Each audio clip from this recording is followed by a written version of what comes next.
Hey everyone, welcome back to the channel. Last video हमने discuss किया था aminoglycosides और आज हम लास्ट टॉपिक देखने वाले हैं यूनिट 1 का। इसके बाद यूनिट 1 हमारी ख़त्म हो जाएगी, नोट्स आपको मिल जाएंगे। तो आज हम देखने वाले हैं सबसे आखिरी टॉपिक जो हमारा टेट्रासाइक्लिन। तो ये बहुत ज़्यादा इंपॉर्टेंट नहीं है एग्जाम के हिसाब से, लेकिन आपको जानना बहुत ज़रूरी है, पूछा भी जा सकता है। तो टेट्रासाइक्लिन्स क्या होते हैं, तो ये आपको बहुत ही सिंपल तरीके से याद रखना है कि इसमें क्या है। बेसिकली जितने भी हम क्लास पढ़ रहे हैं, जैसे हमने बीटा लैक्टम एंटीबायोटिक्स पढ़ी, तो वो क्या एक क्लास होगी, इसमें काफ़ी सारी एंटीबायोटिक्स होती हैं। तो उसमें क्या है, लैक्टम रिंग प्रेजेंट थी। ऐसे क्या है, हमने सेकंड पढ़ा था अमीनोग्लाइकोसाइड्स, वो हमारी सेकंड क्लास है एंटीबायोटिक्स की।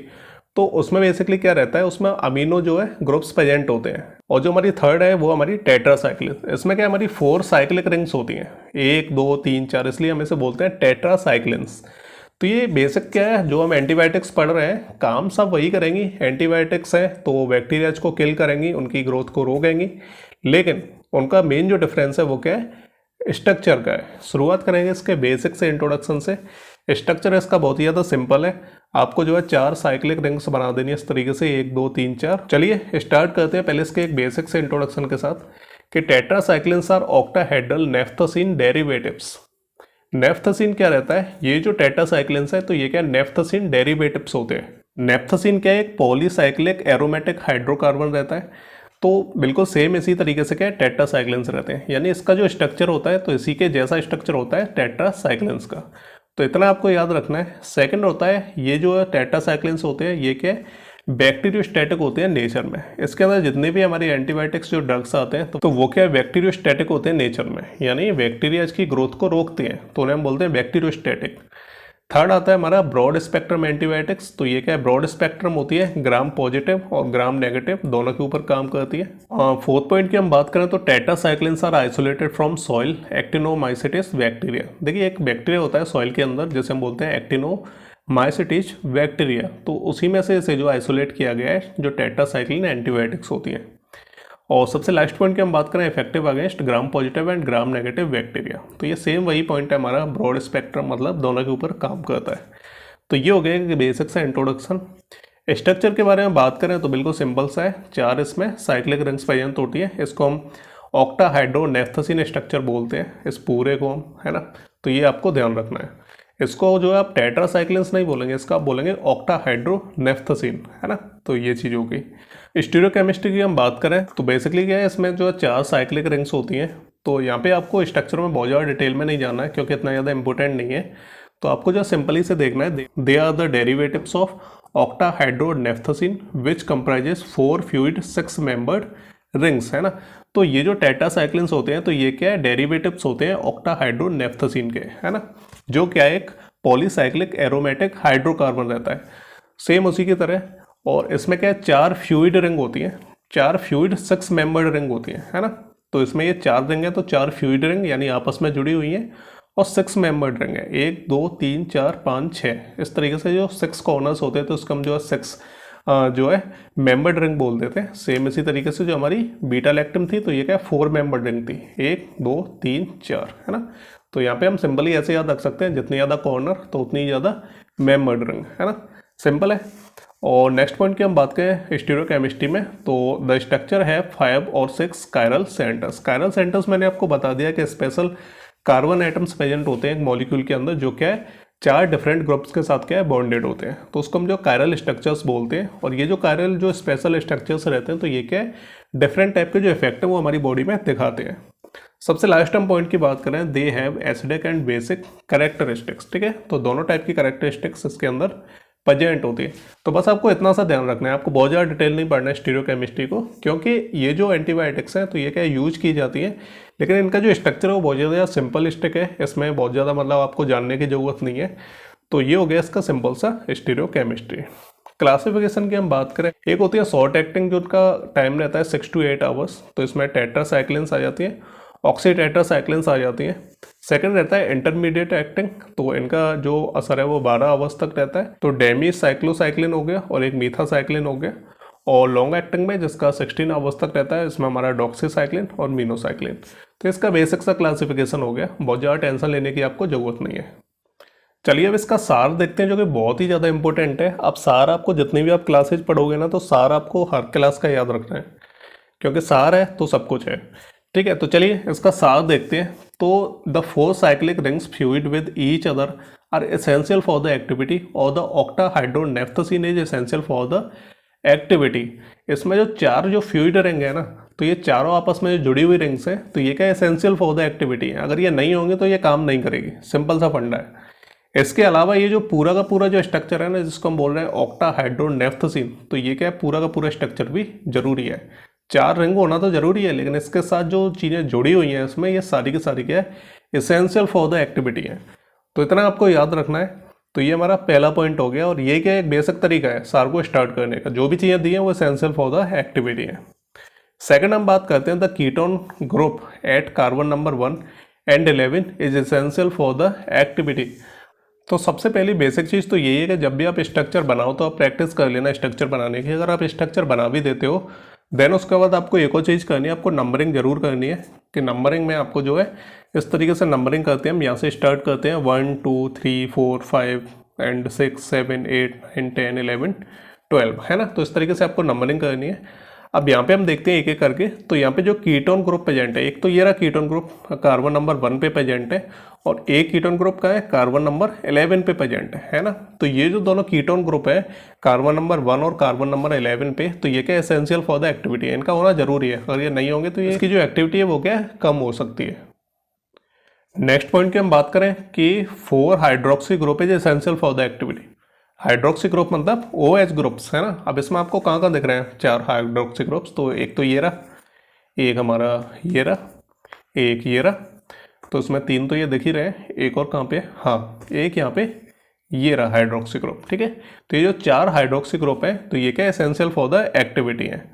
तो इतना आपको याद हो जाएगा, क्योंकि ये बिल्कुल सिंपल है। अभी तक अपने स्ट्रक्चर में जो चीज़ें दी हुई हैं, ये क्या सारी की सारी एसेंशियल फॉर द एक्टिविटी है। नेक्स्ट पॉइंट की हम बात करें at position number R2 and R3, hydrogen is essential if we replace R2 and R3 with any kind of group, activity will be decreases. तो यहाँ पे आपको जो ये R2 और R3 दिख रहा है ना, तो यहाँ पे क्या है, हाइड्रोजन, इनकी जगह पे हाइड्रोजन होना एसेंशियल है। अगर हाइड्रोजन के अलावा हम कोई भी ग्रुप यहाँ पे ऐड करते हैं, तो जो एक्टिविटी होगी तो वो क्या है, डिक्रीज होगी। तो हाइड्रोजन का यहाँ पे क्या है, इसकी एक्टिविटी के लिए होना कंपलसरी है। नेक्स्ट पॉइंट की हम बात करें at position number 7, if we add any carbon containing group then their potency will be decreases but their microbial activity will be increases. तो आपको जो कार्बन नंबर 7 दिख रहा है ना, सॉरी नंबर 7 आपको दिख रहा है यहाँ पे, तो 7 पे, इस 7 नंबर पे जो R1 यहाँ पे दिया हुआ है, तो इसकी जगह पे हम कोई भी कार्बन कंटेनिंग जिसमें कार्बन प्रेजेंट है, ऐसा कोई भी हम ग्रुप इसमें ऐड करते हैं, तो इसकी जो पोटेंसी होगी, पोटेंसी का मतलब रहता है ड्रग की जो स्ट्रेंथ होती है, उसकी जो इफेक्टिवनेस होती है, तो उस चीज़ को हम पोटेंसी बोलते हैं। तो वो तो क्या होगा कि कम हो जाएगी अगर हम कोई भी कार्बन कंटेनिंग ग्रुप यहाँ पे ऐड करते हैं पोजीशन नंबर 7 पे, लेकिन इसकी जो माइक्रोबियल एक्टिविटी है वो क्या है, इंक्रीज हो जाएगी अगर हम कोई भी कार्बन कंटेनिंग ग्रुप यहाँ पे जोड़ते हैं। तो दोनों चीज़ें हो रही हैं, पोटेंसी घट रही है लेकिन माइक्रोबियल एक्टिविटी बढ़ रही है। नेक्स्ट पॉइंट की हम बात करते हैं, when we treat tetracycline with strong acid solution then after dehydration they formed a new kind of product oxytetracycline which is more effective than tetracyclines. देखिए हम अगर हम टेट्रासाइक्लिन को अगर हम ट्रीट करते हैं स्ट्रॉन्ग एसिड के साथ, स्ट्रॉन्ग एसिड सॉल्यूशन के साथ, देन हम उसका डिहाइड्रेशन करें तो एक नया प्रोडक्ट बनेगा ऑक्सीटेट्रासाइक्लिन, जो क्या है मोर इफेक्टिव देन टेट्रासाइक्लिन्स। ठीक है, तो ये हो गया हमारा बेसिक सा सार। सार का मतलब है कि जो भी स्ट्रक्चर में प्रेजेंट है तो वो क्या एसेंशियल फॉर द एक्टिविटी है, एंड अगर हम इसके स्ट्रक्चर में कोई भी चेंजेस करते हैं तो इससे जो एक्टिविटी और जो पोटेंसी है वो क्या है, घट सकती है या फिर किसी अन्य तरह के बदलाव आ सकते हैं। तो ये हो गया इसका सिंपल सा बिल्कुल सार। चलिए इसका सार तो देख लिया, अब देखते हैं मैकेनिज्म ऑफ एक्शन, काम किस तरीके से करते हैं। तो बिल्कुल काम करने का सिंपल तरीका जो टेट्रासाइक्लिन्स है, तो जो बैक्टीरिया की जो बॉल होती है ना, तो उसके अंदर जो टेट्रासाइक्लिन्स है वो 2 तरीके से जा सकते हैं, या तो पैसिव डिफ्यूजन से या फिर एक्टिव ट्रांसपोर्ट से। तो अगर आपने बायोफार्मास्यूटिक्स वाली वीडियो नहीं देखी है तो जाके उसे देखना, तो उसमें मैंने बेसिक तरीके से बताया है कि एक्टिव ट्रांसपोर्ट क्या रहता है, पैसिव डिफ्यूजन क्या रहता है। तो ये 2 तरीके से जो एंटर कर सकता है बैक्टीरियल सेल के अंदर। तो ये क्या उसके साथ रिवर्सिबली जो है बाइंड कर जाते हैं 30S राइबोसोम सब यूनिट के साथ, जिसकी वजह से क्या रहता है कि जो अमीनो एसिड tRNA रहता है, तो ये क्या है mRNA के साथ आपस में जो है कॉम्प्लेक्स बनाता है। तो ये क्या है, जब इसके साथ बाइंड कर जाएंगे रिवर्सिबली 30S राइबोसोम्स के साथ, तो ये क्या है, इसकी बाइंडिंग को रोक देंगे, है ना। किसकी बाइंडिंग को रोक देंगे, टीआरएनए और एमआरएनए के कॉम्प्लेक्स को बनने से रोक देंगे, है ना। अगर ये कॉम्प्लेक्स नहीं बनेगा तो इससे क्या होगा कि जो अमीनो एसिड्स की जो चेन है, जो पेप्टाइड चेन है, तो वो क्या है, ग्रो होना बंद हो जाएगी। तो अमीनो एसिड्स की जो चेन में अगर अमीनो एसिड्स नहीं जुड़ेंगे, जो क्या है टीआरएनए और एमआरएनए के कॉम्प्लेक्स को बनने से बन रहे थे जो अमीनो एसिड्स, तो वो क्या नहीं बनेंगी, जिसकी वजह से क्या होगा कि जो ग्रोइंग पेप्टाइड चेन होगी अमीनो एसिड्स की, तो वो क्या रुक जाएगी, वो क्या ग्रो नहीं होगी।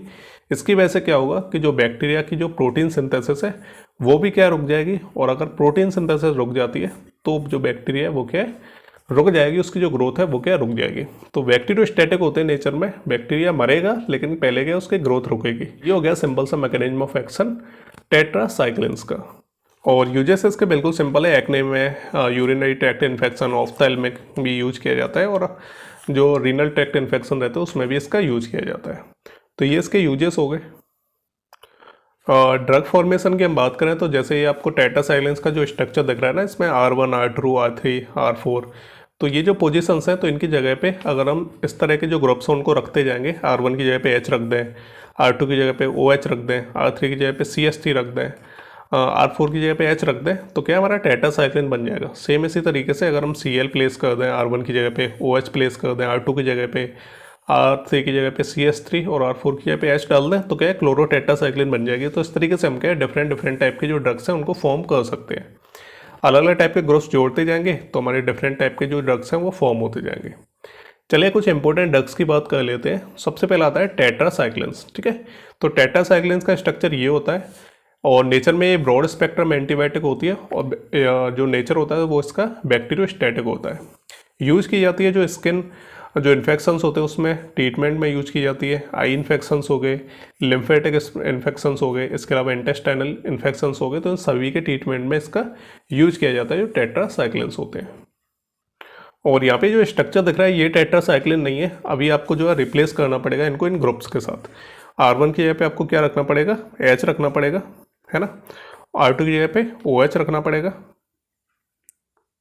R3 की जगह पे CH3 रखना पड़ेगा, और R4 की जगह पे आपको फिर से H रखना पड़ेगा। और ये सारे के सारे आपको यहाँ से हटाने पड़ेंगे। R1, R2 आपको हटा के इस तरह से आपको ग्रुप्स को रखना है, ठीक है। तो ये बन जाएगा आपका टेट्रासाइक्लिन। सेकंड आता है ऑक्सीटेट्रासाइक्लिन, ठीक है। तो ये क्या एक ब्रॉड स्पेक्ट्रम एंटीबायोटिक है, ये इसका स्ट्रक्चर यहाँ पे दिया हुआ है। यूज किया जाता है in the treatment of leptospirosis और गैस गैंग्रीन और टेटनस में, है ना। तो डिफरेंट टाइप के इन्फेक्शन है इसमें इसका यूज किया जाता है। थर्ड आता है क्लोरोटेट्रासाइक्लिन, तो ये इसका स्ट्रक्चर है सिंपल सा। It is a broad spectrum antibiotic, तो ये भी ब्रॉड स्पेक्ट्रम है। आइसोलेट किया जाता है इसको स्ट्रेप्टोमाइसिस ऑरियोफेसिन्स, ठीक है। यूज किया जाता है इसका treat wide variety of infections, bacterial infections and disease caused by rickettsiae, mycoplasmas and chlamydiae, है ना। तो ये वेरियस टाइप के कुछ बैक्टीरिया जो होते हैं जिनकी वजह से डिजीज जो होती हैं, तो उनके ट्रीटमेंट में इसका यूज किया जाता है जो क्लोरोटेट्रासाइक्लिन्स रहती हैं। फोर्थ आता है जो इंपॉर्टेंट ड्रग है वो हमारा मिनोसाइक्लिन, तो ये इसका स्ट्रक्चर है। Minocycline is used to treat a wide variety of infections. It may also be used along with other medications to treat severe acne, ठीक है। तो डिफरेंट टाइप के मेडिकेशंस के साथ हम इसे यूज करते हैं, कॉम्बिनेशंस के साथ यूज करते हैं। तो सीवियर एक्ने रहते हैं तो उसमें इसका यूज किया जाता है उसके ट्रीटमेंट में। और भी क्या वैरायटी ऑफ इन्फेक्शंस में इसका यूज किया जाता है और कॉम्बिनेशन में भी किया जाता है। और सबसे लास्ट है हमारी डॉक्सीसाइक्लिन, ठीक है। तो ये इसका स्ट्रक्चर है, ये भी क्या एक ब्रॉड स्पेक्ट्रम एंटीबायोटिक है। चेस्ट में इन्फेक्शन हो गया, डेंटल इन्फेक्शंस, स्किन इन्फेक्शंस हो गए, और वेरियस टाइप की कंडीशंस रहती हैं STD वगैरह, उसमें इसका यूज किया जाता है। तो ये हमारे कुछ इंपॉर्टेंट ड्रग्स हो गए। इनके स्ट्रक्चर में क्या थोड़े थोड़े से डिफरेंस रहते हैं, तो वो आपको याद करके देखने पड़ेंगे। और जो स्ट्रक्चर है वो आपको प्रैक्टिस से ही आएंगे, ऐसे नहीं है कि आप याद कर लोगे, कितने स्ट्रक्चर याद करोगे, बहुत सारे स्ट्रक्चर है, आप जो कन्फ्यूज हो जाओगे। तो कुछ जो मेन जो हमारे स्ट्रक्चर रहते हैं ना, जैसे मैं आपको क्लास बताता हूँ बीटा लैक्टम एंटीबायोटिक्स, तो उसकी जो क्लास होगी बीटा लैक्टम, ऐसे अमीनोग्लाइकोसाइड्स की क्लास होगी, जो टेट्रासाइक्लिन की जो मेन क्लास होगी उसको बस आप याद कर लो, उसका स्ट्रक्चर याद कर लो, वो सफिशिएंट है आपके लिए। बाकी मेन इंपॉर्टेंट रहता है सार वगैरह उसका, तो वो आप याद कर लेना, मैकेनिज्म ऑफ एक्शन जो कि इंपॉर्टेंट है। तो बस ये याद करने वाली चीज़ है, बाकी सारी चीज़ें आप बस जनरली याद कर सकते हो, बहुत ज़्यादा डिटेल में आपको दिमाग लगाने की ज़रूरत नहीं है। तो ये था आज का हमारा वीडियो। अब जो हमारी यूनिट 1 है वो फिनिश हो चुकी है, इसके जो नोट्स हैं मैं जल्दी अपलोड कर दूंगा, ग्रुप में डाल दूंगा, टेलीग्राम ग्रुप में, तो जाके आप डाउनलोड कर सकते हो। तो अगर आपको कोई कन्फ्यूजन है तो आप कमेंट करके पूछ सकते हो। तो मिलते हैं अगले वीडियो में, तब तक के लिए goodbye and take care.